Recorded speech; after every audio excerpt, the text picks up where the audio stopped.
सबको जय मसीह की। पिता परमेश्वर का एक बार फिर से हम धन्यवाद करते हैं कि उसने हमें संभाल बचा के रखा, जीवित रखा, जिंदा रखा, जीतों के मध्य में रखा। मेरे प्रियो, आइए आज परमेश्वर के कलाम और उसके वचन से आज हम सीखेंगे कि आज का जो विषय है अनुग्रह आपकी आत्मिक डिग्री है। मेरे प्रियो, दूसरा पत्रस पहला अध्याय उसके 2 और 14 पद में यह बात लिखा है, परमेश्वर की और हमारे प्रभु यीशु मसीह के पहचान के द्वारा अनुग्रह और शांति तुम में बहुतायत से बढ़ती जाए, क्योंकि यह जानता हूं कि मेरे डेरे के गिराए जाने का समय शीघ्र आने वाला है, जैसा कि हमारे प्रभु यीशु मसीह ने मुझ पर प्रकट किया है। मेरे प्रिय, पतरस कहता है कि मैं ऐसा कुछ करूंगा कि मेरे जाने के बाद भी तुम मुझे क्या कर सको, याद कर सको। और परमेश्वर का वचन भी कहता है कि मेरे अनुग्रह में और मेरे पहचान में तुम बढ़ते जाओ।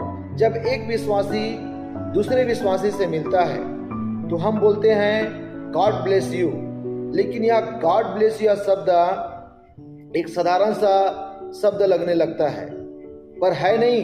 गॉड ब्लेस यू का मतलब होता है प्रभु तुझे आशीष दे। और जब प्रभु हमें आशीष देगा तो हमें कोई भी श्रापित नहीं कर सकता। और इसी बात को पतरस कहता है कि तुम प्रभु के अनुग्रह में और पहचान में बढ़ते जाओ। पहचान को ग्रीक भाषा में जब हम पढ़ते हैं इपोग्नेसिस कहते हैं, जिसका अंग्रेजी में मतलब होता है एक्नॉलेजमेंट, यानी कि परमेश्वर को पूरी तरह समझना। मेरे प्रियो, जिस चीजों को हम परमेश्वर से आज मांग रहे हैं कि प्रभु मुझे ये इस आशीष को दे करके, यदि वो आशीष हमारे पास आज नहीं है, इसका मतलब आप समझ जाइए कि उस आशीष को संभालने के लिए परमेश्वर का अनुग्रह आपके पास नहीं है। मेरे प्रियो, जब दाऊद को सामुएल नबी ने अभिषेक किया राजा होने के लिए, तो वो 16 वर्ष का था। 16 वर्ष में जब उसको अभिषेक किया तो वो तुरंत राजा नहीं बना।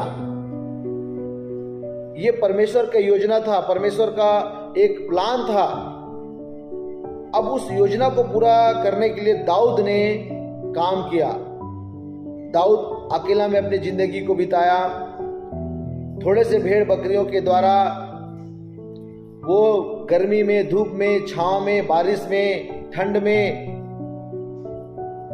रहा। परमेश्वर उसे परखता रहा कि ये निराशा में भी पाप में जाता है या नहीं जाता है, बुराई करता है कि नहीं करता है, दुख में होकर संसार की ओर पीछे मुड़ता है कि नहीं मुड़ता है। परमेश्वर उसे परखा, लेकिन दाऊद ने हमेशा पाप से विजय पा करके, निराशा में उत्साहित होकर के, समस्या में परमेश्वर का वचन याद करके लगातार वो आगे बढ़ता रहा। मेरे प्रियो, आपके लिए और मेरे परिवार के लिए परमेश्वर की क्या है योजना है, लेकिन उस योजना को पाने के लिए आज हमें परमेश्वर का अनुग्रह चाहिए। और जब अनुग्रह आएगा तो हमें पूरी तरह से हमारे जीवन को, हमारे घराने को बदल देगा। याद रखें, जब अनुग्रह आता है तो चारों दिशाओं से आता है। अनुग्रह पा करके दाऊद राजा बन गया। हम भी अनुग्रह पाएंगे, अनुग्रह में आगे बढ़ेंगे। अनुग्रह को पाने के लिए जब हम काम करेंगे तब हमारे जीवन में अनुग्रह आएगा। वचन के अनुसार जब हम जीते हैं तो हमें हर समय फैसला लेना पड़ता है कि हम इस काम को करें या नहीं करें। हम अपने दिल की बात सुने या परमेश्वर के वचन की बात को सुने। अगर हम किसी के प्रति जलन रखते हैं या ईर्ष्या रखते हैं तो हम अनुग्रह से बहुत दूर हैं। हम अनुग्रह से बहुत दूर हैं। हम व्यक्तिगत आज भी हम परमेश्वर को नहीं जानते हैं। मेरे प्रियो, जब हमारे जीवन में अनुग्रह आएगा तो हमें परमेश्वर पूरी तरह बदल देगा। आप अनुग्रह को पाने के लिए काम कीजिए। आपके जीवन में परमेश्वर का हाथ है। उस हाथ के रखने के द्वारा हम बहुत आयत की आशीष पा सकते हैं। हम किसी भी तरह के पाप में, किसी भी तरह की बुराई में हम जा कर के ना फंसे।